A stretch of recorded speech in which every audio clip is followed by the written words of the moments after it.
Well, good afternoon. This is 12:22, actually 7 minutes late getting started. I've been waiting around to see if anyone was going to show up. It's supposed to be Cal 3, Math 227, but right now I'm the only one in the classroom. So I guess I'll go on and get started from where we left off last time.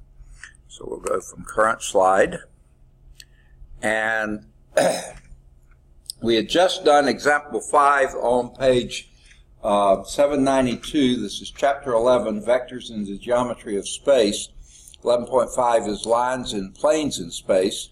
And example 5 was finding the distance between a point and a plane. And we had done that and come up with the answer there. Now, earlier we had a theorem 11.13, and it says from that theorem you can determine that the distance between the point and the plane, and they give you this distance, and here's the formula, okay? Before they just gave you the projection, PQ dot n, the absolute value of that, divided by the magnitude of n.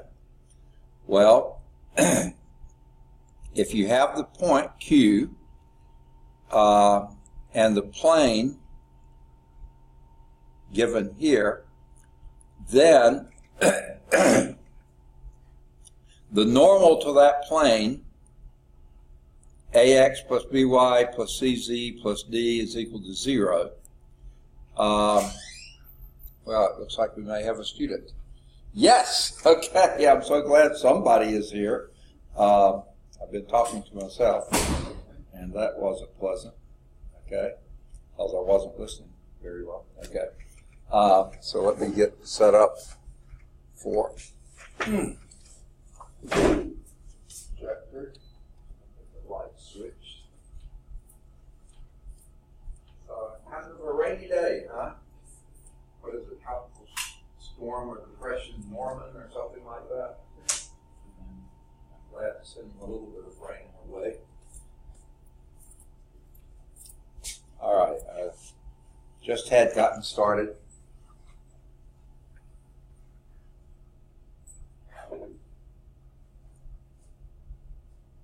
Okay. Now, let's back up just a moment. It mentions theorem 1113, so I'm going to go back to that so you can see what it was. Actually,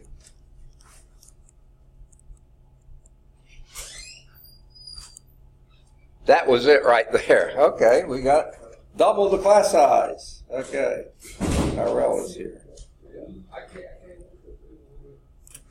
What's that? So I came up here, but you wasn't in here. So I seen you in the hallway, and I was like, okay, maybe he's coming back.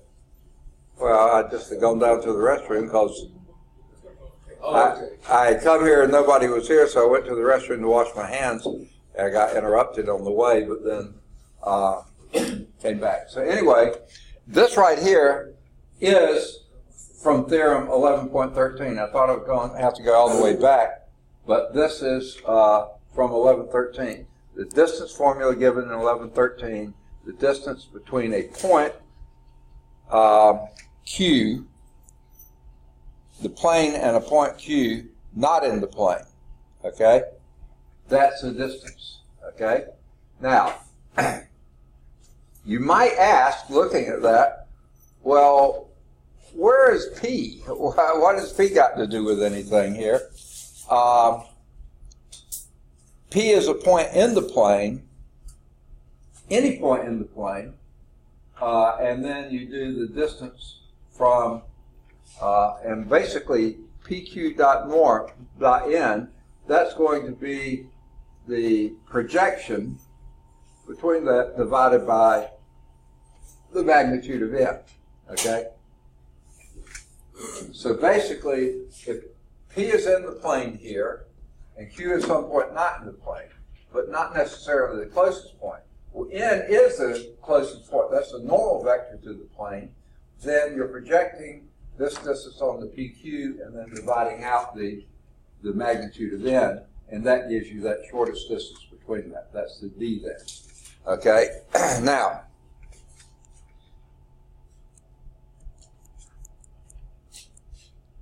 here's where we're picking up now. From the theorem, you can determine that the distance between the point Q, x0, y0, z0, anywhere out there, not on the plane, and the plane, but the plane's given by ax plus by plus cz plus d is equal to 0. Okay? From the formula we just had, is the magnitude of the normal vector dotted with the vector pq. Well, this is the point Q, x0, y0, z0. P is some point x1, y1, z1 that's on the plane, in the plane, okay? And A is the normal vector, this is the plane right here. Well, the normal vector are these three components, A, B, C. So dot that, AI plus BJ plus ZZ, dot that with the difference between P and Q, be A times this, B times this, plus C times that. And then the divided by the normal vector, the magnitude of normal vectors, A squared plus B squared plus C squared, the square root of that. So this gives you, okay, let's multiply this through. AX0 minus AX1. Okay, hold on to that for a minute. BY0 minus BY1, forget about that, plus CZ0 minus C0. Well, the AX0 plus BY0 plus CZ0, okay, I got that. But, what happened to the AX1, the minus AX1, minus BY1 minus CZ1? Well, guess what? If this is on the plane, X1, Y1, and C1, Z1 are on the plane. They're points on the plane. So therefore, the minus this plus D is equal to 0. I'm sorry, this plus D is equal to 0. What we have here is minus that, and that, plus D is equal to 0. That means move this to this side, and you get this thing is equal to D. So the minus A x1 minus bx1 minus cz1, because that's on the plane, that is the same as the value D. All right, increase the class size again.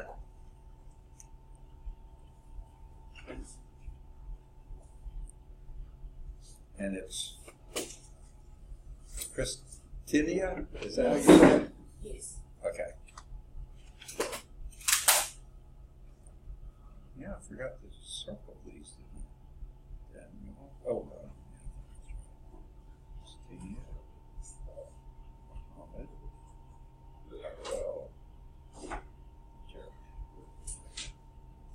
All right, we almost have half the class here. And by the way, I assume this is going to happen. It may or may not. There are some guys going around the hall giving away food, okay? And they're doing it because a niece or somebody is running for Miss Lawson State.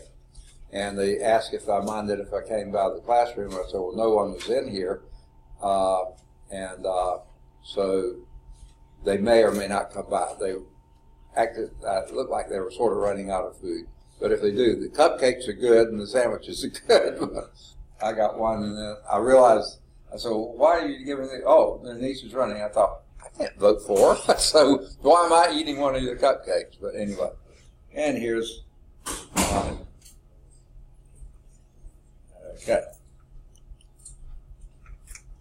So we just have determined that another way of expressing the distance formula, if you know the plane, and that gives you normal to the plane. The normal is the component A, B, C, okay? The coefficients of your x, y, and z. Your point, x0, y0, z0, the D comes from the plane, so you know the equation of the plane. And this, again, is the magnitude of your normal vector, which is what is needed. Did we just lose someone again? Oh, okay. Go on. Where P, x1, z1, y1, z1 is a point in the plane, and if it's in the plane, therefore D is equal to the minus of this, and that's what happened to it up there, okay? So this is a shorthand, usable, easy formula to get your distance from any point off the plane to the plane, if you know the equation of the plane. So that leads to example 6, which they skip, okay?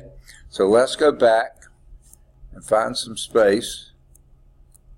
Okay, right here is a good place for it. And let's do example 6. Here are two parallel planes. Whoops, let me get my pen activated. All right. Two parallel planes. 3x minus y plus 2z minus 6 is equal to 0. And 6x minus 2y plus 4z plus 4 is equal to 0. Now, first, can you look at those and tell me and tell me whether they're parallel or not?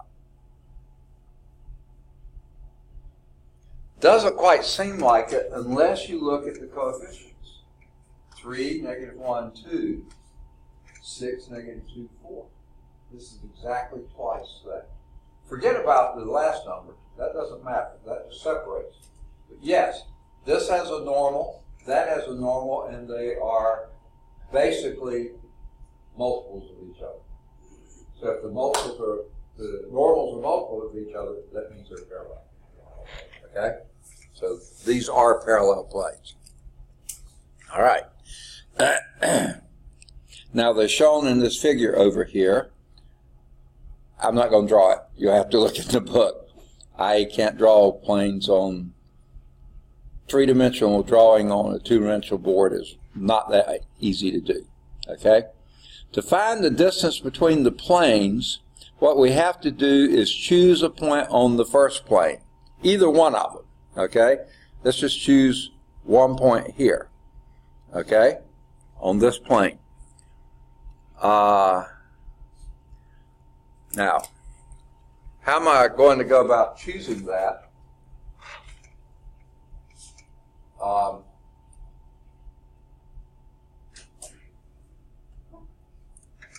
I notice that these three coefficients here add up to 6. Well, if that were a positive there, it would add up to 6. Okay? So therefore, I should be able to choose an x, y, and z that would come up to be 6. Okay?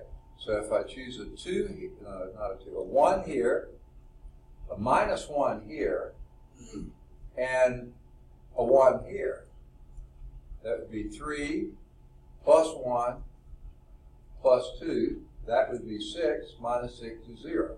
So 3 minus 1, 1 is a point on that plane. You see why that would be true? Okay. So here's a point on that plane. 1 minus 1, 1. That was not that hard to get in this case. Okay? So I picked a point. Choose a point on the first plane. I did. They chose, and this would have been just as easy, 2, 0, 0. That would work. 0 minus 6, 0. That would work. Yeah. Or 0, 0, 3. That would work. Any one of those points would work. Just any point on the plane.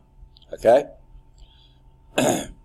Then, from the second plane, you can determine its normal. The normal here, the n vector, okay, is the vector 6 minus 2, 4. Okay? Now, if you have those two pieces of information, using the formula we just had, I'll go forward and let you see that again.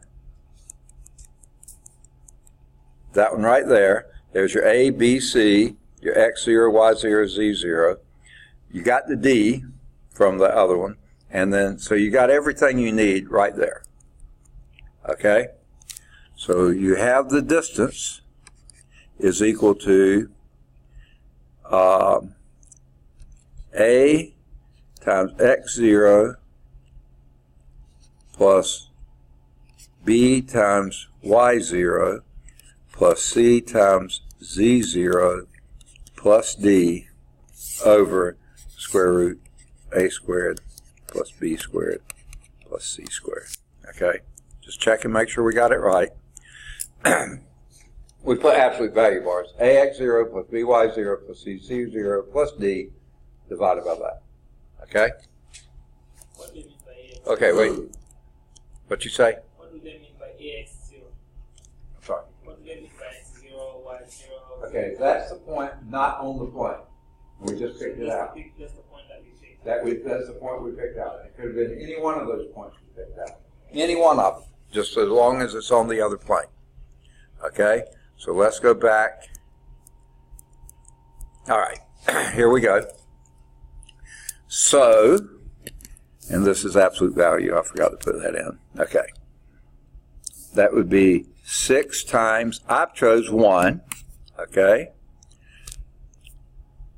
minus 2 times negative 1 plus 4 times 1 plus 4, that's your D from this one, okay? Absolute value of that, that's going to be positive, so I'm not worried about it. The square root of 6 squared plus 4, no, minus 2 squared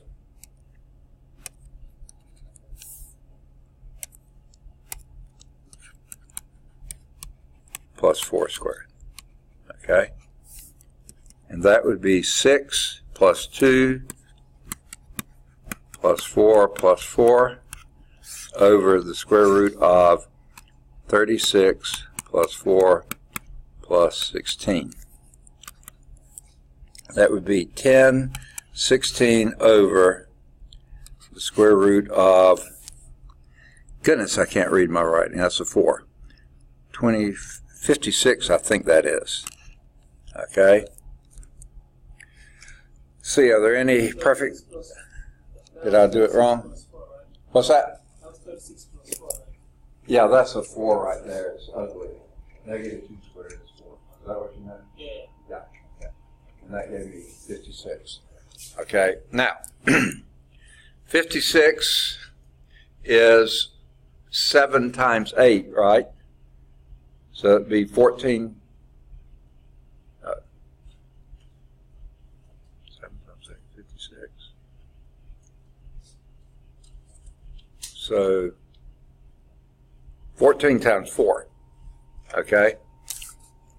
So this will be 16 over the square root of 4 times the square root of 14. And this is 2, so that would be 8. So 8 over root 14. And whatever it is, it comes out approximately 2.14. So that's the distance. What did you do to the square root of 2? What's that? What did you do to the square root of like the 4 that turned into 2? What did you do to it? Okay, I just split out the perfect square here. 4 times 14 is 56. Oh, I see. So that's 2. 2 will go to 16. I just did it to make it a little bit simpler number, but if you just plug it in the calculator, it's about 2.14. Approximately. Okay, so that's the distance between the two planes. Pick a point on the one plane, and then do the distance formula to the other. You got it. What's that again? Okay. See, the square root of 4 is 2. 2 will go into 16 8 times. That's my ugly 8. Is that what you're making fun of? Okay, I understand. I'm not hurt at all by it, you know. I can take it, you know. Okay. All right. 8 over root 14, which should be 2.414. Okay. Okay. Good deal. Any questions on that? Okay, just an example of that. So let's move on to the formula for the distance between a point and a line in space, resembles that for a distance between a point and a plane in space, except that you replace the dot product with the length of the cross product and the normal vector with the direction vector for the line. Oh boy, that makes it seem a lot clearer, doesn't it? So the distance between a point and a line in space, distance between a point Q and some line in space, and the P must be a point on the line. So rather than PQ dot N, which is a normal vector of a plane, is PQ cross U, where U is the direction vector for the line. Some vector in the same direction of the line, okay? And you do the magnitude of that divided by the magnitude of U, okay? So that is the distance between a point and a line. You would think a point and a line would be easier to do than a point and a plane. Actually, the point and the plane is a little bit easier, okay? So there's theorem 11.4. They do a little bit of a proof in it, and you can certainly follow that. They have a figure that they don't show here. It's in the text. And the cross product is going to give you the perpendicular distance, so that's why that comes into play. And then you divide out the magnitude of U. So example 7, which we're going to have to scale back and do example 7. Okay, so let's erase this and do example 7 here. Find the distance between the point Q, which is 3, -1, 4. Okay.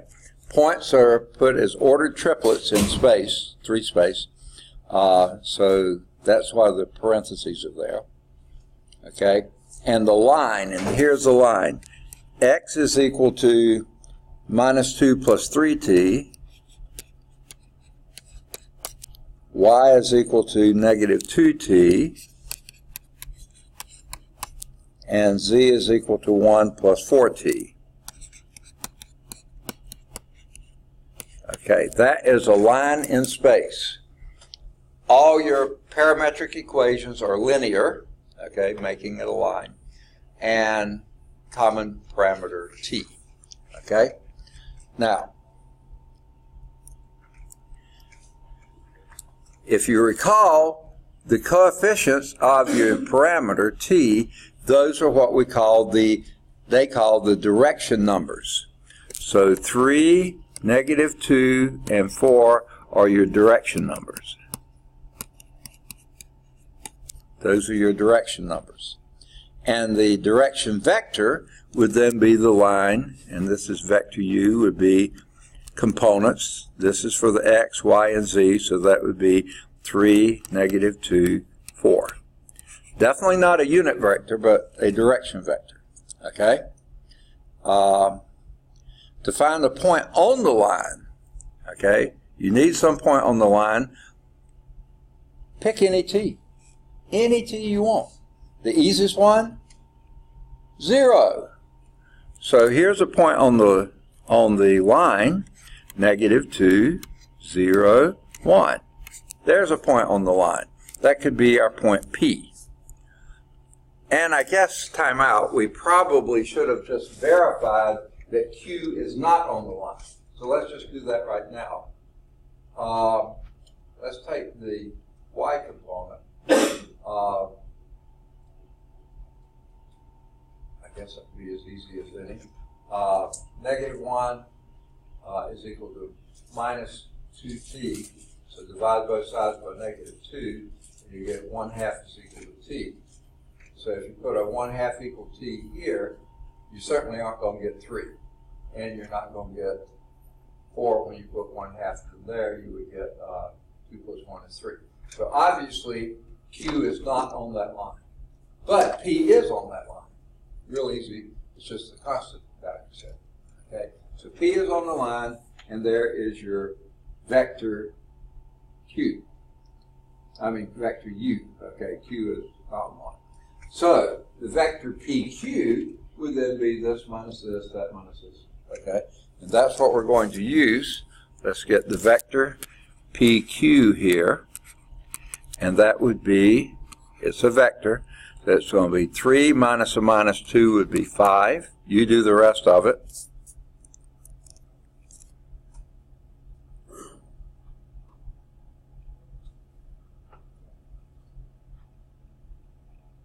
Would be the next component. I did the first one for you. 3 minus a minus 2 is 5. Negative 1 will be the second component.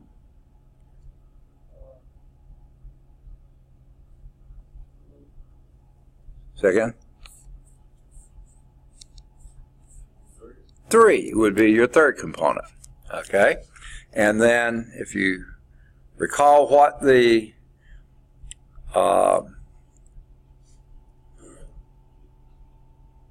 formula is, the distance between a point and a line would be the magnitude of, and I don't think it really matters, but they did PQ cross U divided by the magnitude of U. Okay? That's what your distance is for a point and a line. Okay? So we need to do PQ cross U. How do we do that?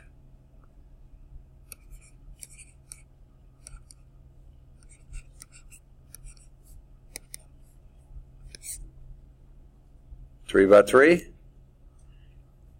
Oh, yeah, set up what? I, J, K,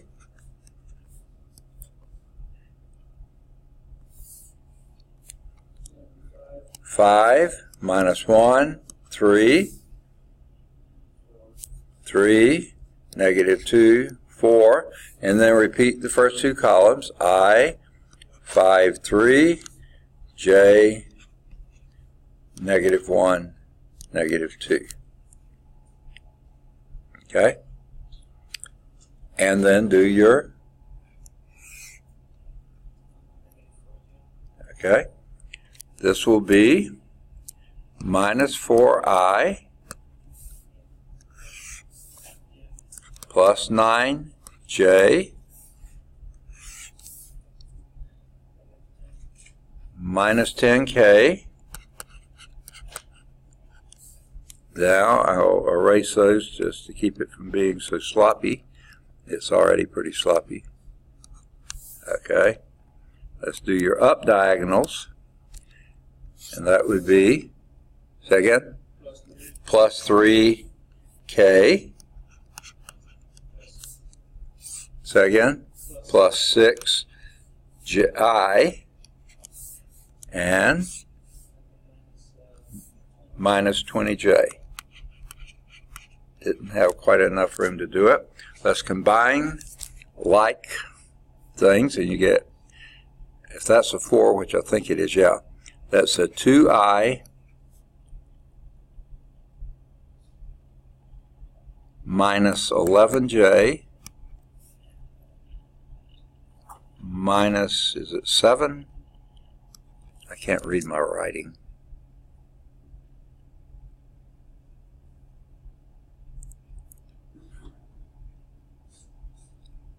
Yeah, minus 7k. Okay? Now, that's the vector. What's that? It was plus 3. Okay, I can't hear you second. it was minus 10k plus 3k. Yeah, minus 10k plus 3k is minus 7k. Minus 4i plus 6i is 2i. And Plus 9, yeah. 9j minus 20j minus 11j. Okay? So we want the magnitude of this. That would be the square root of 2 squared plus 11 squared plus 6 squared. Okay, right? So the magnitude of that would be the square root of 2 squared plus a negative 11 squared plus a negative 7 squared. Okay? Which would be the square root of 4 plus 121 plus 49. Which, oh boy, 129 plus 49 are 174. Okay? So it's the square root of 174 over, and then the magnitude of u would be 9 plus 4 plus 16. That's 25, 29. Square root of 29. Okay, what a messy number. But square root of 174 over square root of 29. Oh, lo and behold, that works out being the square root of 6. Now, I never would have guessed that. Okay? Yeah, 54. Yep, exactly. And square root of 6 is about 2.45. Okay. So there we have the distance between a point and a line. More to do with this than a point and a plane. And you would think not, but because you got to calculate your PQ, cross that with your U, determine what your U is, but that's pretty simple. And picking a P is pretty simple too. Then figuring out what PQ is, crossing that with your U vector in the direction, which is the coefficients of those, and then whatever that turns out, finding its magnitude and divide by the magnitude. So there we have it. They do show a picture in the book, and again, let's not hold that clear, but you get that. All right. By the way, these concept checks, I've been kind of skipping them because there's not really, it's mostly stuff you need to think through on your own. But there's a couple of these that you can do here. Number 2, when I see this, we can do that pretty easily. The equation of a plane in space is 2 times x minus 1 plus 4 times x minus 3 minus z plus 5 is equal to 0. The question is, what is the normal vector to that plane? Can anyone look at it and tell me what that is? The normal vector to that plane. Now, some of you don't have your books, so let me write it down. I'm going to just clear this out of the way. Okay. Here's the equation of a plane in space. 2 times x minus 1 plus 4 times y minus 3 minus z plus 5 is equal to 0. Can anyone tell me what the normal vector to that plane is? It's really pretty simple.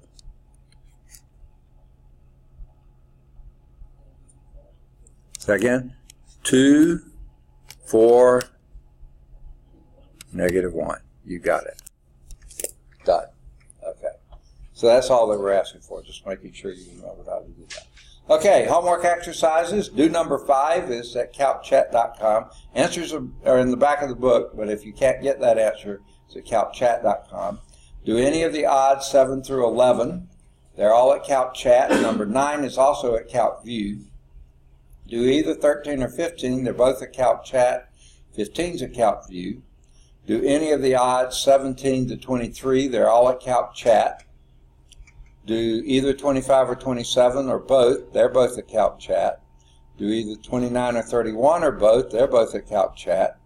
Do any of the odds 33 through 35, either 33 or 35, they're both at Calc Chat. Do 37, it's at Calc Chat. Do any of the odds 39 to 43, they're all at Calc Chat. 39's at Calc View. Do any of the odds 45 to 55, they're all at Calc Chat. 47's at Calc View. Do either 57 or 59 or both, they're both at Calc Chat. 61 or 63 or both, they're both at Calc Chat. 65 or 67 or both, they're both at Calc Chat. 65's at Calc View. Do any of the odds 69 through 73, they're all at Calc Chat. Sorry, eyes are going crazy on me. Do any of the odds 75 to 81, they're all at Calc Chat. 79's at Calc View. Do either 83 or 85, they're both at Calc Chat. Do either 87 or 89, they're both at Calc Chat. 87's at Calc View. Do either 91 or 93, they're both at Calc Chat. 91's at Calc View. Do either 95 or 97, they're both at Calc Chat. 95's at Calc View. Do 99 is at Calc Chat. And you can look at 105 if you're interested. That's modeling data. And you can do any of the odds 107 through 111. I'd just say do 105 to 111. Any of those odds, 105 to 111. And then there's some true false, 113 to 117, any of those odds.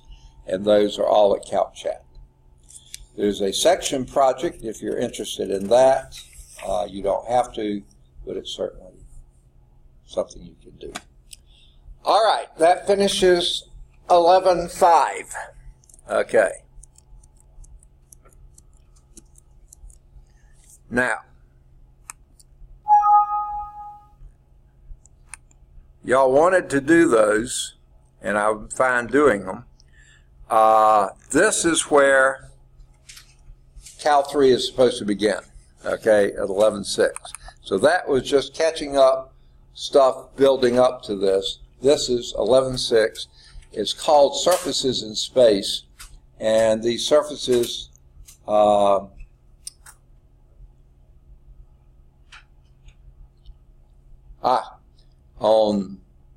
one page over, they're going to refer to them as quadric surfaces. Okay?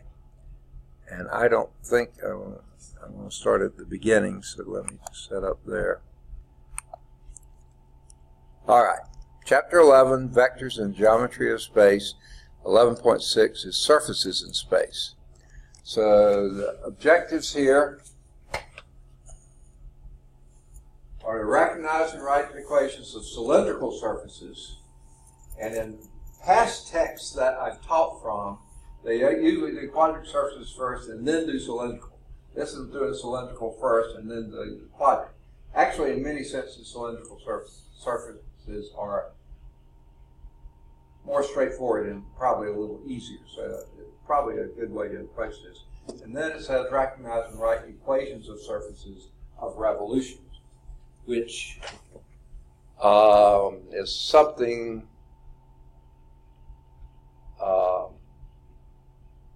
I don't guess we did equations of revolution, surfaces of revolution. You actually found the surface of revolution back in applications of integrals, I think. So this is actually putting a little more meat on those bones. Okay? So let's start with cylindrical surfaces. You've already studied two special types of surfaces. Spheres, whether you studied them or not, here they are. X minus x0 squared plus y minus y0 squared plus z minus z0 squared is equal to r squared. Now, what is it that makes that a sphere? The main thing that does is that your variables, x, y, and z, when you were to square these things, that would be x squared plus y squared plus z squared, they all have the same coefficient. Okay? Same coefficient. In this case, 1. Another way you can write, oh, by the way, the x0, y0, and z0, that's the center of the sphere. Wherever that is, then the sphere is around that. And the radius of the sphere is r. So the variable is just designating the points on the sphere, r distance from the center, x0, y0, z0. Now, another way to express that, and you'll see why I'm doing this later, maybe not now, but another way to express this would be to do this. Let me get my pen set up. Okay, let's divide every term by r squared on both sides of the equation.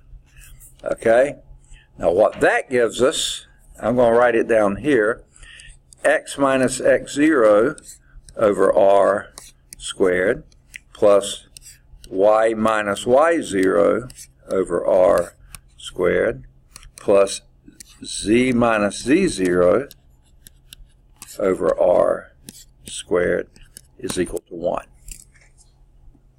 Now, in other types of ways you can manipulate this, you can have this in slightly other forms, but this is the most, again, the x0, y0, and z0 are the points that are the center of the sphere, r is the radius of the sphere, and the coefficient for your x basically is 1 over r, 1 over y is 1 over r, z is 1 over r. They're all the same coefficients of your variables.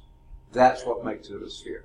If one of those had a different coefficient, like this was a 2 in front of this, or some other number in front of any one of those, that would no longer be a sphere. Okay. So that's another way to express a sphere. A plane, on the other hand, was ax plus by plus cz plus d is equal to 0. We've already done that. Okay? That's just a plane. The normal to the plane would be the vector a, b, c. Okay? We've done that today. A third type of surface in space is called a cylindrical surface, or simply a cylinder. Now, when you see or hear the term cylinder, does anything come to mind?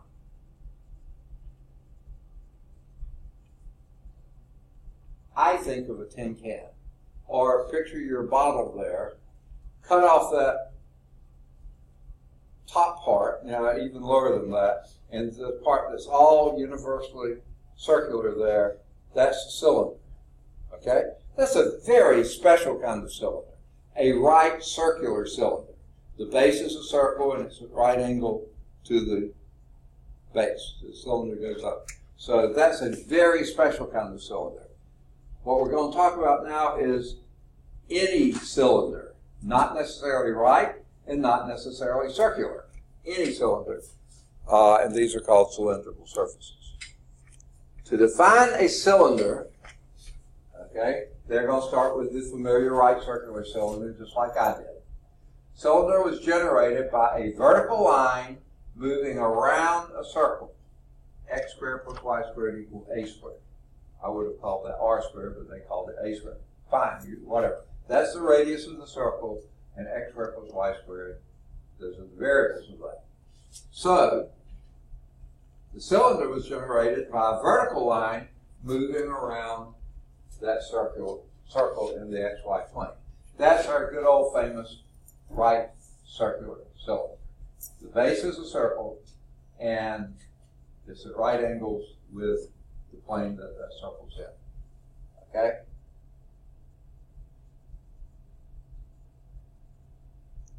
I don't understand what they mean to rulings. Okay? I know what they mean. All the sides and everything are parallel to the z-axis. But I don't understand the term rulings. but that's fine. Okay. That's a very special cylinder, right circular cylinder. But that circle is the generating curve for the cylinder. Okay? Now, notice a couple of things. It's a closed cylinder. The generating curve, that circle, is a closed circle. It doesn't have to be. The generating curve for a cylinder, definition of cylinder, let C be any curve in a plane. It doesn't have to be a closed curve, any curve in a plane. Let L be a line not in a parallel plane, so not a line like this, but some line, any line. The set of all lines parallel to L intersecting that curve C. That curve C could be a sine curve. Okay? And the line L is just doing that, following the sine curve. Any curve, any functional curve, doesn't have to be closed. The curve C is the generating curve, or the directrix, okay, of the cylinder. The parallel lines are the rulings. So that's what they mean by the rulings. So the parallel line for the right circular is always right at parallel to the z-axis, if you orient it that way. So this is the definition of a cylinder. Doesn't have to be a circular cylinder. Doesn't have to be a closed cylinder. Just any curve, and do any kind of a line. It can be a slanted line. Let that slanted line follow the curve and do parallel lines all over. Okay? So here's, without loss of generality, you can assume that C lies in one of the three coordinate planes. Doesn't have to. It can be in any plane. Moreover, the text restricts the discussions to right cylinders. Those cylinders whose rulings are perpendicular to the coordinate plane containing that. So we're not going to have a slanted line. If the curve is like this, it's going to be right angled to it. So we're going to restrict it to that. Cylinders whose rulings, which are the parallel lines, are perpendicular to the coordinate plane containing the curve C.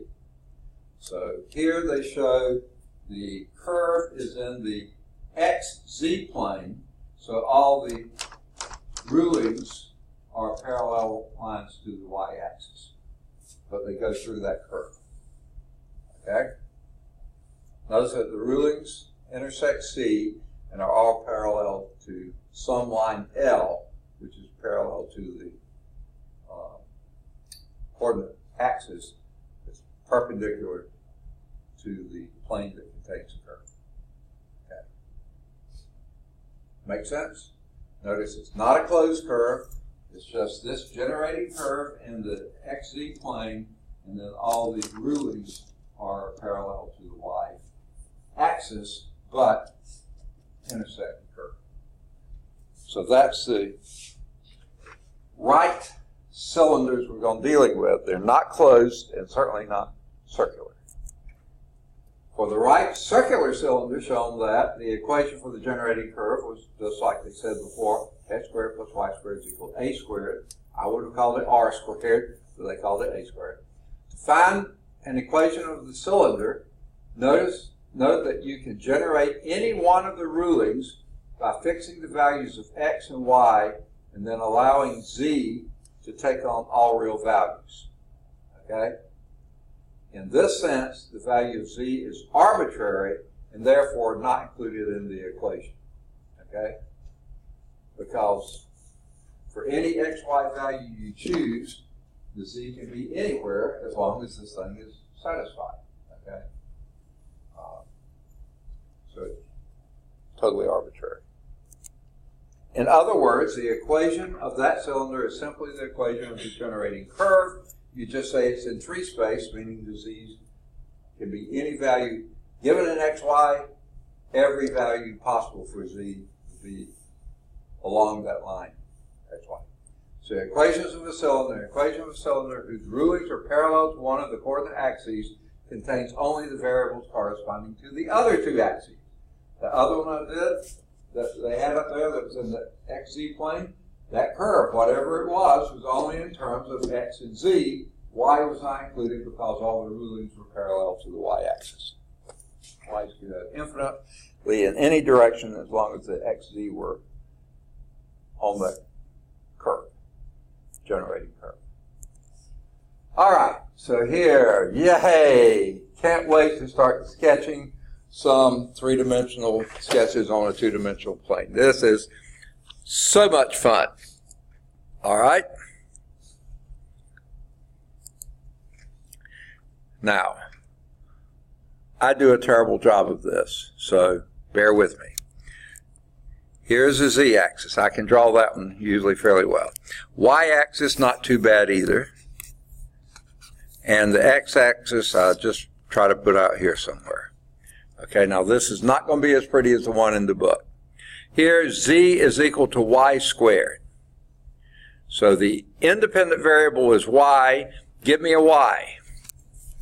0. Z is 0. Give me a y. Plus 1 or minus 1. And z is 1. Okay? So it's a parabola. It's a parabola in the YZ plane, and then the what do you call them? Rulings are parallel to the x-axis. That's what it would be. It would be that plane that follows that parabola, and the rulings are all parallel to the x-axis. Okay. Ugly. Okay. Now, I want to go on and do this next one. Okay. Let's take out all these.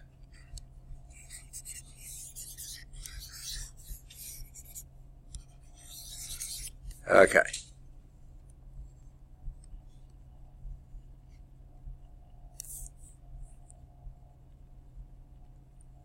Okay. This time we have z is equal to sine x. So which plane are you in?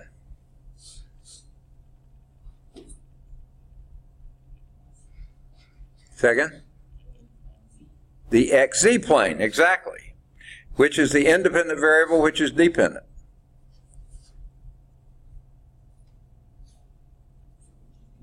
X is independent, z is dependent. Sine x, and we're only allowing x to go from 0 to 2 pi. So they're all positive, so let's call this pi halves here. Call this pi. Call this 3 halves pi. And call this 2 pi. That's as far as it's going to go. Sine of 0 is 0. Sine of pi halves, I'm just going to make that 1 right there. This is not going to be very pretty. So that's going to be 1 above this. Then it goes back down to 0. Then it goes to minus 1 down here, somewhere like that, and back down to 0. So this is what your curve looks like in the xz plane. And that's all it's going. Okay? And then your rulings, I keep forgetting that word, are going to be parallel to y. Crossing that plane only between 0 and 2 pi, and it's going to be a sheet that undulates just like the sine curve. That's what it's doing. Okay? Now, let's see how a good drawing looks. Okay? Mine really stinks. Let's see how their drawing looks. Okay? For A part, the graph is a cylinder whose generating curve y is equal to x, z is equal to x, z is equal to y squared is a parabola in the yz plane with y being the independent variable, z being dependent, so it's going to be like that. And they oriented theirs. Yes, ma'am. Hey, I'm sorry to interrupt. Dr. Poe just wanted to... All right. They oriented theirs a little differently than we did, not too much. Their x is like this, y is like this, and z was straight up. I had them a bit turned on that. But you see, there's a parabola in the xz plane right here around z. You know, the axis is z, and here's the parabola, and then that goes infinitely far back on y and this way on y.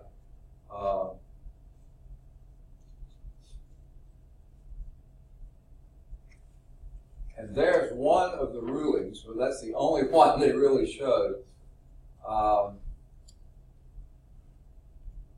really don't find this a very good representation. It looks like it's dipping this way, and it really shouldn't be.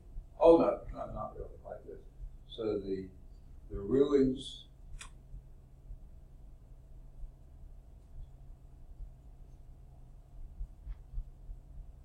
are this way. I swear. This is worse looking than mine.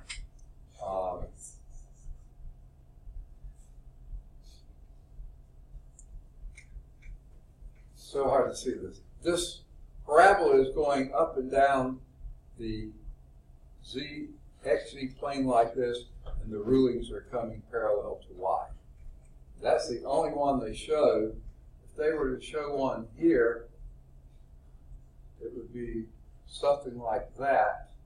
And why this is so much longer than that, I guess because it's closer to you, but not really. I mean, that's not a very good representation. It really isn't. But anyway, that's what it looks like. You do your xz plane here, there's your parabola, and it goes up and down along the x-axis there, and the rulings, the y is, you know, they're like that all along there. They only show going back, they should be showing forward too. They're along both sides of that. Okay. Again, terrible to draw here, but that's your cylinder. Okay. Now, the B one here is the sine curve in the xz plane. Now, let's see how. Yeah. Okay. This is a little bit better. Go back to this. There's something fishy about that. This is the YZ plane. I'm sorry. I was doing the XZ. Yeah. This is in the YZ plane. I'm sorry. Here is the Y axis. There's the Z axis. Here's your parabola this way, and you're going. Yeah, and this is parallel to the X axis, not the Y axis. I had it backwards. YZ plane is like this. There's the Y. Again, they haven't drawn this very well. They make it look like it's in the XZ plane. It really is. It's the YZ plane.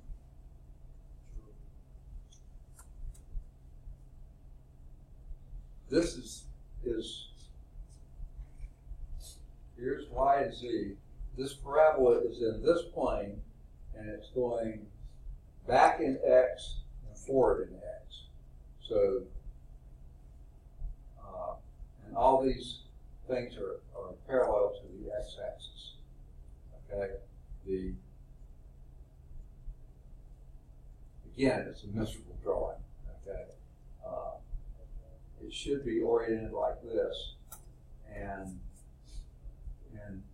everything is parallel. In the YZ plane, that parabola is doing like this, up and down the x-axis. I guess that's what they're trying. Yeah, I guess these are positive x's this way. Yeah, that's what they're showing. Negative x's, they didn't show those, they're going that way. And the rulings are parallel to the x-axis. But frankly, that and that, they don't quite look parallel to me. It looks like they're coming closer together, but that's what they're doing. Okay. So, this one is the one in the XZ plane. So here's your parabola in the XZ plane. I mean, your sine curve in the XZ plane, going like this. Coming here is where it is. Z is equal to sine of x. Independent variable x, dependent variable z stays between plus and minus 1 here. and then the line follows along that. And that's a lot better drawing. They're all parallel to the y-axis. That's easier to see that way. Okay? And they go all up and down in that direction. Okay? So that's it for cylinders. Okay? Phew. Done with cylinders. Okay, but hopefully you got a clue of what they are. Now let's move to quadric surfaces. The fourth basic type of surface, remember the first was a sphere, the second was a plane, the third was cylindrical surfaces, which are not closed necessarily, not necessarily circular. In fact, that's a very special kind, but we're using only right ones here. The fourth is a quadric surface. Quadric surfaces are the three-dimensional analogs to conic sections, which basically are your ellipses, parabolas, hyperbolas, and cones. Well, the cone is something added here. Okay? So, here's the definition. The equation of a quadric surface in space is a second-degree equation, in other words, sort of quadratic in nature. That's where the quadric comes from. Consisting of three variables. The general form is this. And that is not a very handy form. But here's what it is. ax squared plus dy squared plus cz squared plus dxy plus exz plus fyz plus gh plus hy plus iz plus j equals 0. Not a particularly handy form. Now, the 6 basic types of quadric surfaces you can get out of that. I mentioned ellipsoid. Well, I mentioned ellipse. Three-dimensionally, it's an ellipsoid. A hyperboloid of one sheet. Hyperboloid of 2 sheets. Elliptic cone. I mentioned that. Elliptic paraboloid. And a hyperbolic paraboloid. Whoa. Okay? So we're going to do each one, but this is not a particularly handy form. In fact, just like for our cylinders, we decided to only have right cylinders. Well, we're only going to deal with certain one of these quadric surfaces, and here's the first one. The intersection of a surface with a plane is called the trace of the surface in the plane. It's just a new word, the trace of the surface in the plane. Remember when we did the last two, the cylinders? That curve we followed was a trace in those planes. Okay? To visualize a surface in space, it's helpful to determine the traces in some well-chosen planes. The traces of quadric surfaces are all conics, meaning hyperbolas, parabolas, and ellipses. Okay? Can have some straight lines too, and I guess those would count too. These traces, together with the standard form for the equation of each of the quadric surface, are shown in the following table. So here is the table. All right. Now, they completely left behind and didn't even mention that we're basically, let's go back to this slide, we're basically not going to mess with anything with D's, E's, or F symbols. Okay? And frankly, we're not going to do much with G's, H's, and I's. We're only going to deal with the squared terms, constant terms, and that's it. You'll see when I go here, there's only squares and constants. Squares and constant. Squares and constant. That's why when I did, remember when I did the sphere? I said the other way of doing it is dividing everything by r, and you get x squared over r squared plus y squared over r squared plus z squared over r squared is equal to 1. Remember when I did that? Well, for an ellipsoid, the difference is these three denominators don't have to be the same. 2 of them could be the same and 1 different, or all 3 different. Perfectly fine. this forms an ellipse. But you see, an ellipse is a lot like a sphere. It's only that one or two of the axes may be elongated or squished. Okay? And that's exactly what an ellipse. So it looks a lot like a sphere. The only difference is these three denominators don't have to be the same. They're exactly the same form. That's why I did the other form, because that's closer to our standard form. Okay? Now, why this is an ellipsoid, if you did a trace on any plane parallel to the xy plane, you're going to get an ellipse in x and y. See, it doesn't matter. If you do any plane in the xz plane, you're going to get an ellipse. Okay? In x and z, the y doesn't matter. If you do any trace in the yz plane, you're going to get an ellipse in x, y, and z, but not corresponding to x at all. So your traces are all three ellipses when you're parallel to any one of the coordinate planes. Okay? Now, the surface is a sphere when your A, B, and C are all equal to each other. Then we call it R, and that R is not equal to 0. Because you can't ever divide by 0, so don't even do that. So here is the XY trace. When that's parallel to the x-axis, that's an ellipse. In x and y, here's an ellipse. In x and z, here's an ellipse. Y and z. Every one of the traces is an ellipse. All right. Hyperboloid of one sheet. Now,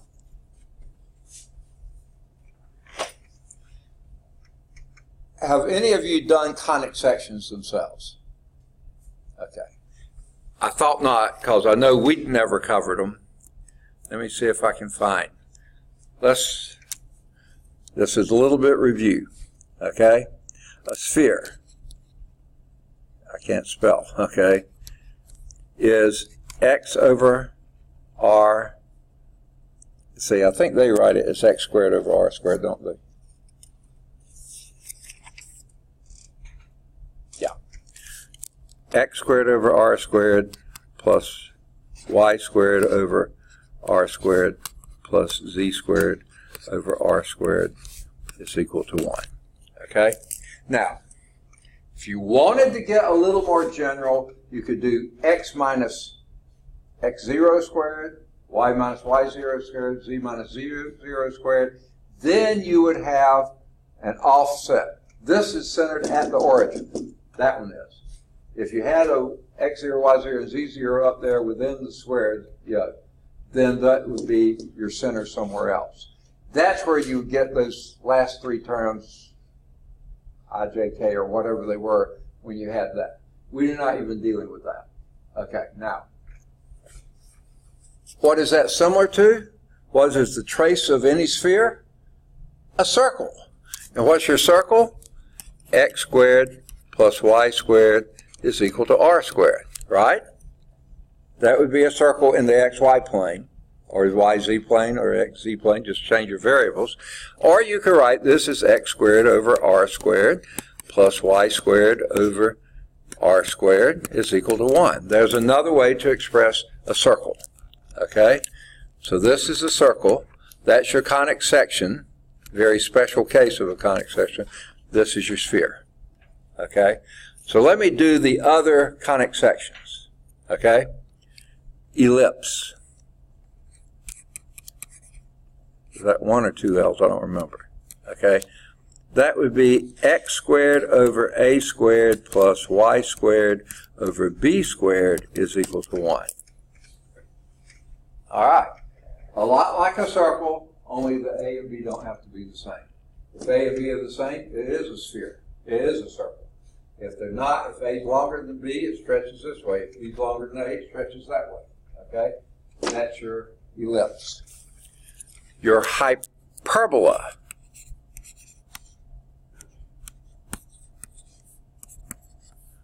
is base, and by the way, an ellipse A circle, you know what a circle looks like.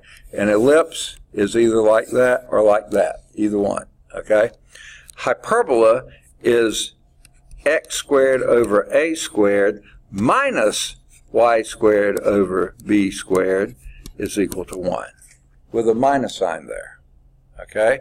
And how a hyperbola looks is like this. Okay, where this is your xy axis, that's a hyperbola. Or it could be like this, if it's that way, okay? That's a hyperbola, okay? Parabola. You know what a parabola looks like. XY, okay? Something like this, okay? In other words, y is equal to ax squared, okay? If it's centered at the origin, that's what it looks like, okay? That's a, what's that? Can you clean up the thing on top of the hyperbola? I can't hear you. Can you clean out the thing on the hyperbola, like that information down there? Okay. Like over there, the illustration, can you clean that out? Do what? Can you remove the illustration, the curves? Okay. Okay. You want me to erase the other stuff? Yeah, so I cannot live like that. Okay.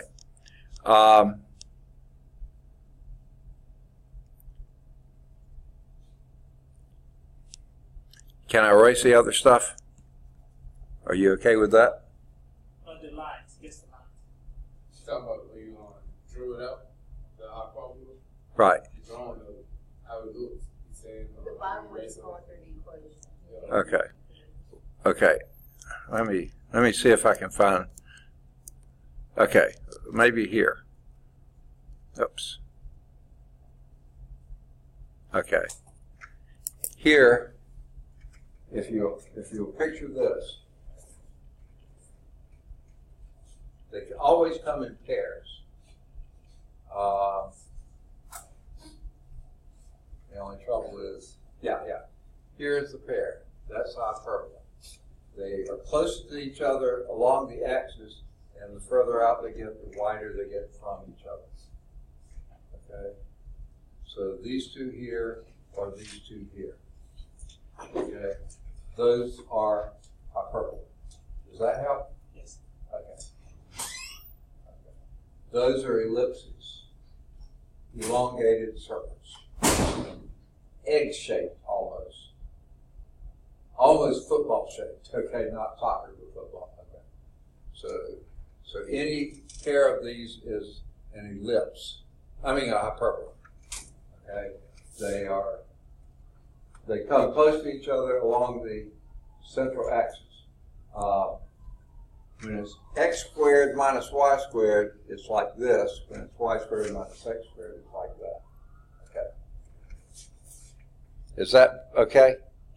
Okay. All right, and then your parabola, hopefully you know what that looks like. Now, those are your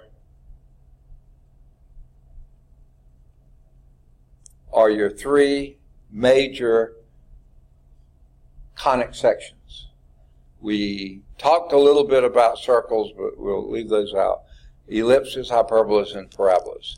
And when you go back to these terms that we use here, you see ellipsoid, hyperboloid, and then another one sheet, two sheet, elliptic cone. Now, we haven't talked about cones yet, but we'll get there. Elliptic paraboloid, ellipses and paraboloids, and hyperbolic paraboloid, hyperbolas and paraboloid. Okay? So you see those three conic sections, 1, 2, 3, 1, 2, 3, you know, 1, 2, 3. They're all there, but they, you know, are in various combinations. Okay. Now.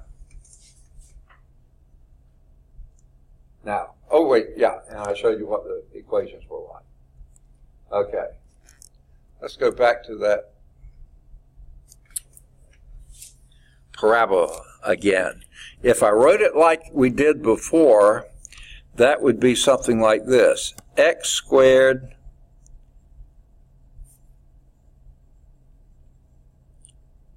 plus, let's make it a minus. It could be minus or plus. Y over A is equal to 0 in this case. The others are equal to 1. This one's equal to 0, I think. Well, we'll come back to that a little bit later, okay? But just trying to get it in a form more like the other, okay? Now, so there's your ellipsoid. Every trace is an ellipse. X, Y, Y, Z, X, Z, okay? Hyperboloid of one sheet, your traces on two of the axes are hyperbolas. On the third axis is an ellipse.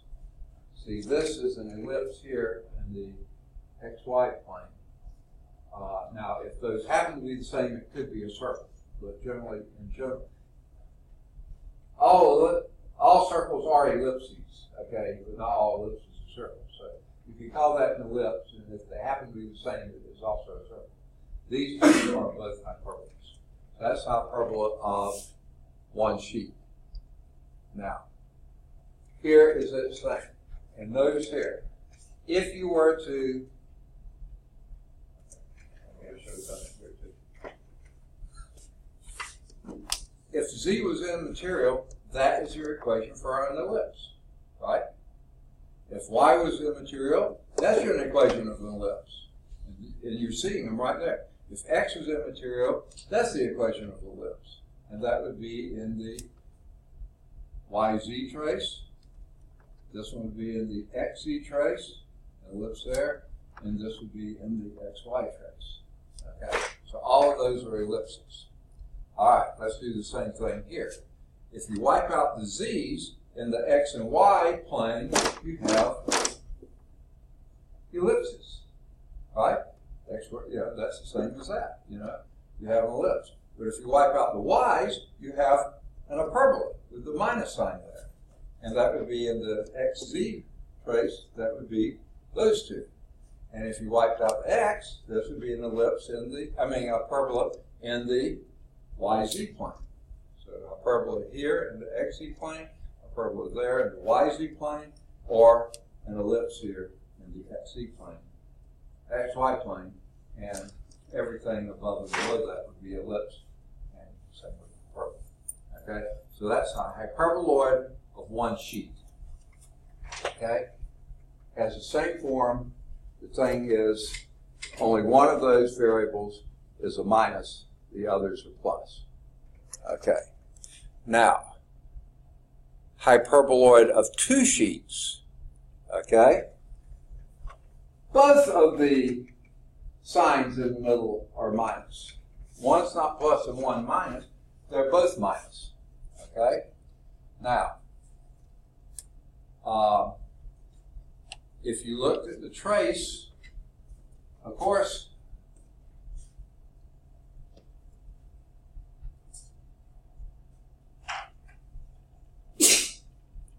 Z can't be 0. Can't. Z cannot equal 0. Here's Z equals 0, right? Why can't it be 0? Because this is positive, that's positive, but you're negating both of those. So that would be a minus, minus. Can't add to a positive number. Can't do it. So Z can never be 0. That's what makes it two sheets. And so we'll do the same as before. Let's wipe out the Y here, and you have hyperbola in the XZ plane. And there it is. In the XZ plane, this plane right here, there's your hyperbola in the XZ trace. Okay? Wipe out the X, and you have hyperbola in the YZ plane. And there it is. Okay?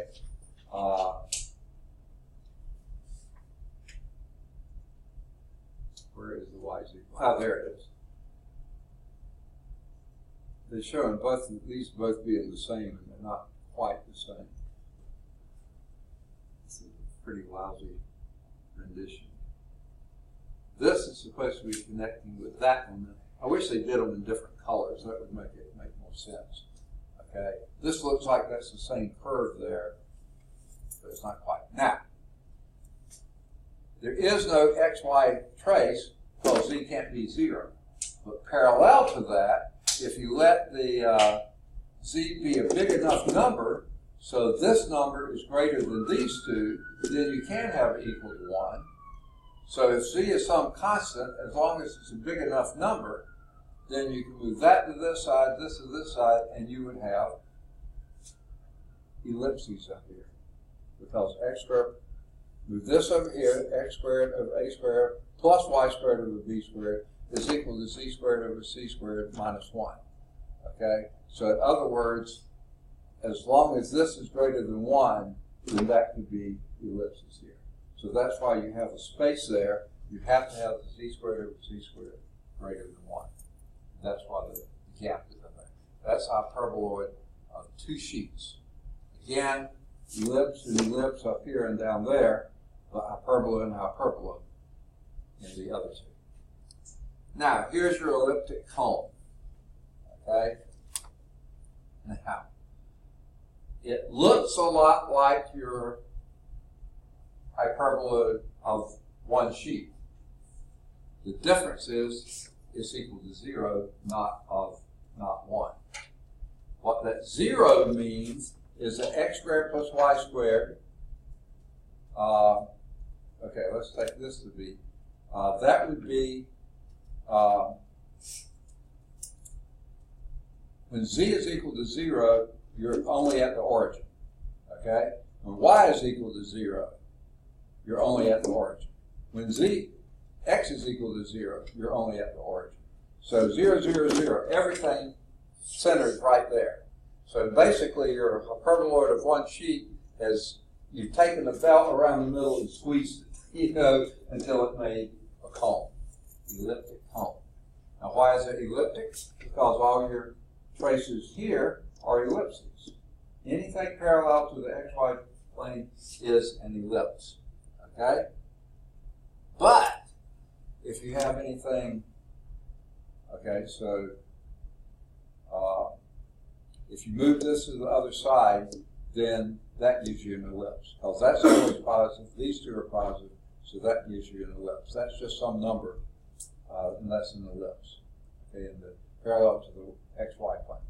If you let this be a constant, okay, then move that over here, and now you have a situation where, let's say, z squared is equal to that constant. Okay. Basically, what you have then are straight lines, okay, that crisscross like this, okay, and that's exactly what you get here. All your other traces are lines like this, in this plane and that plane, every plane except the ones parallel to the XZ and those. So that's your elliptic cone. You can think of a cone as being this. Take a slanted line here through the origin and rotate it all about that. And these are all lines. A line like this, a line like this, all of them, as long as it's a point down there. That's your elliptic cone. So it's a lot like a hyperboloid of 1 sheet, except it's equal to 0, meaning you don't have an ellipse down there, you have a single point. Okay. Now, we get into our paraboloids. Okay, the reason this is a paraboloid, remember the paraboloid, that was a parabola, right? Z is equal to x squared over a squared, or z is equal to y squared over b squared. Both of those would be parabolas. So your traces here is a parabola, your trace there is a parabola. Okay? Now, z is equal to 0, you have ellipses. Okay? That's an ellipse. Now the only deal here, z can only be positive, because that's positive, so z can only be positive. You can't have a negative z down here, because that's not squared. The z is to the first power. So you have ellipses here and parabolas in the other 2 planes. So that's an elliptic parabola. The hyperbolic parabola, and here's another name you can think of. Think of it as a saddle. Okay? Then everything, or almost everything, see, it looks just like this, only this is now a hyperbola. That's an ellipse. This is a hyperbola. Okay? When you have the minus sign, it's hyperbola. Okay? Now, let's see what the traces are. The traces this way are parabolas. Okay, that's a parabola. These are all parabolas this way. But this way, they're all, this sort of looks backwards to me. This one looks better. These are hyperbolas. In that way, and this way too. Those are hyperbolas. It's hard to see any more than one that way. But this way they're parabolas. Okay? So that way it's a parabola. Some of these parabolas are curving up, and some of them are curving down. Curving down when it's a minus sign, curving up when it's a plus sign. So parabola, curving up, parabola, curving down. Okay? This way, hyperbolas. And the z-axis looking down at z, you get hyperbolas. And this one shows it better, bending away from each other. So these are hyperbolas. So those are your shapes. Okay? Your quadric surfaces. Okay? Now, your book shows a little bit bigger pictures than what the slide had, but they're exactly the same illustrations. Let's do example 2. Classify and sketch the surface. Okay? The sketch part I really have troubles with, so let's just classify, and we'll maybe do a little bit of an effort of a sketch. Okay?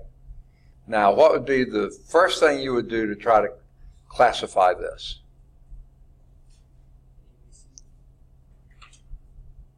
One thing it can't be is a paraboloid, because a paraboloid, one of those is only to the first power.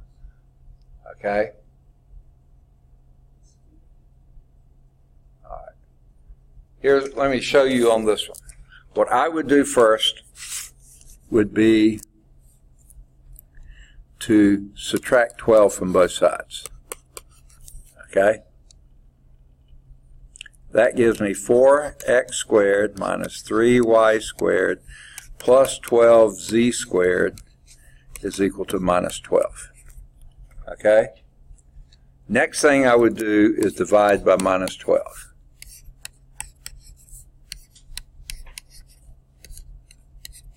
Okay? Now this is going to be x squared over minus x squared over 3 plus y squared over 4 minus z squared over 1 is equal to 1. Okay? Next thing I would do is put the y first. Y squared over 2 squared minus x squared over the square root of 3 squared minus z squared over 1 squared is equal to 1. What's that? I can't. You try to do it the 4 square? You mean the 4 into 2 square? The y squared over 2 squared. What do you do with 2 squared? That's 4. Is that what you're asking? So I kept that one like that, and 3 square, 3 turned into square root of 3 square. I'm sorry? You're trying to do it like x of the square root of 3 square. Why? Well, because okay.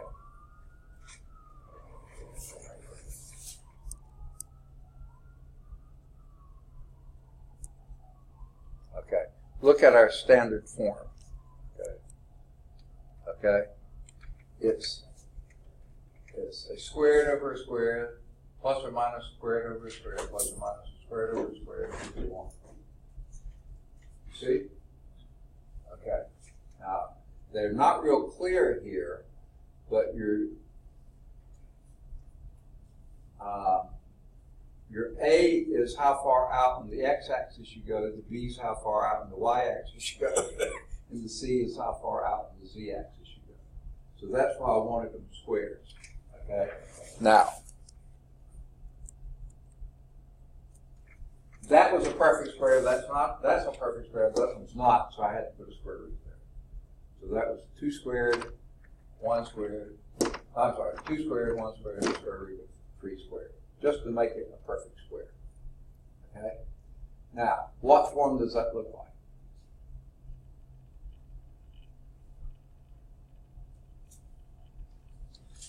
Okay.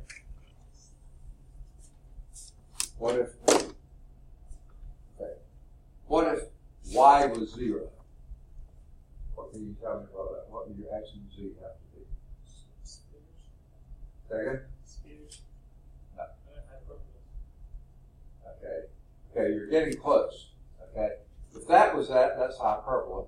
If that was 0, that's hyperbola. This doesn't exist because that's negative, because this is positive, right? This is positive, right? Negative and negative. That's going to be negative. Can't be 1. It cannot be 1. So y cannot be 0. Ever. Ever. Okay? So this is going to be one of those. And like you said, that's a hyperbola. That's a hyperbola. So this is hyperboloid of 2 sheets because you can't have y ever equal to 0. That's why I went back to this one. Let's see, that's just how it looked. Only difference is this is our positive, is the y, and the x's and z's are negatives. And that's equal to 1. So it's got to be a hyperboloid. This time, it would be, the disk would be here and here, on the y-axis. This one, see, the z is the positive one. The other one, the y is the positive, so this would be here.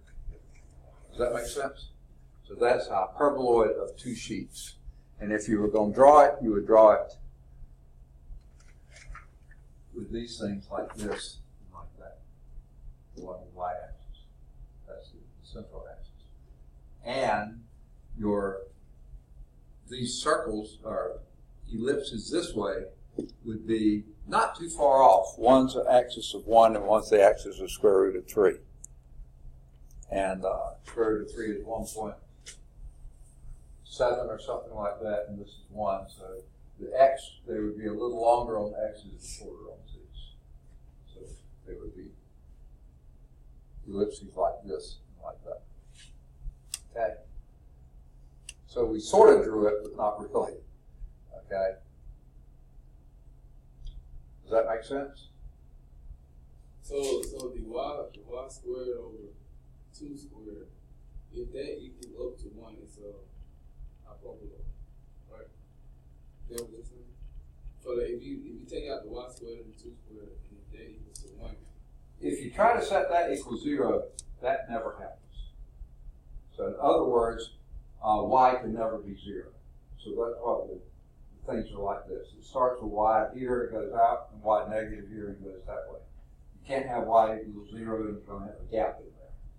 Just like z can't be 0 here, because you see z equals 0 would be in the xy plane. Nothing's there, and you have to go up a distance before you get to anything. And basically, what that distance is, z squared over c squared has to be greater than 1. If it isn't, you just can't have that happen. Because as long as z squared over c squared is less than 1, and you subtract that from here, that's still a positive number. Okay? If 1 is greater than this, it's still positive, and that thing can't be negative. So this point here is where z is equal to c squared. Because when this z squared of c squared is equal to 1. That's that point right there and right there. So z is equal to c. So here's your c plus c minus c, right there. Well, on ours,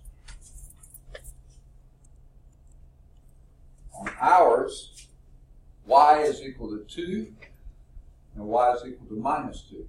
Those two values there, that's where your discs start, and they go out. So that's what the 2 represents, okay? The square root of 3 and square root of 1, the x-axis is longer than your z-axis. The axis is a short axis, that's 1, and the x-axis is root 3, which is about 1.7. Okay. That's how you do it. You get your constants on the other side, divide by that constant to make that equal to 1. There you have it. And then you manipulate it and get it into, and if this were plus, plus, plus, ellipsoid, plus, minus, hyperboloid of 1 sheet, plus, minus, hyperboloid of 2 sheets. One of these to the first power and the others to the second power, that's a paraboloid. Okay? If it's plus, minus, let's go back to this one. If it's plus plus, z is equal to plus plus, that's the elliptic paraboloid because that's an ellipse there.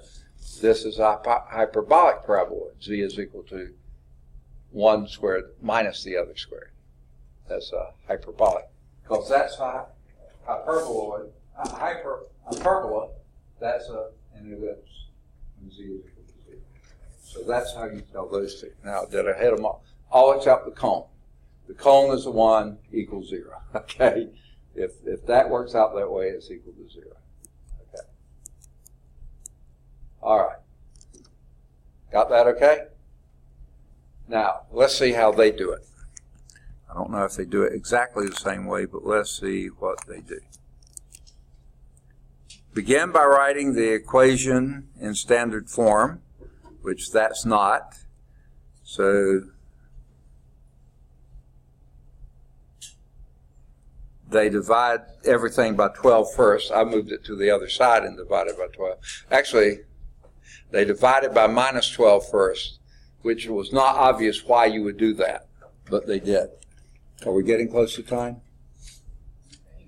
Or are we already past time? We passed time. Sorry about that. Okay. Homework exercise. Let me just show you. They wind up with the same formula we did, except they don't put them on square roots there. It's a hyperboloid of 2 sheets with the y-axis as the axis. Okay. To sketch that, here's what they do, and that's what it looks like. Okay. So that finished example 2. What we'll do next time, they don't have it on the slide set, but we'll do example 3, and we'll pick up and go from there. And then ultimately get to surfaces of revolution. Okay, homework exercises. Let me get that to you now, and that will be, goodness, it's a sort of long section. I would match all of those, 5 through 10, okay? Do all of 5 through 10. Only the odds are going to be in the back of the book, but you should be able to match them all. The odds will be at calcchat.com too, okay? Then 11 or 13, they're both at calcchat.com.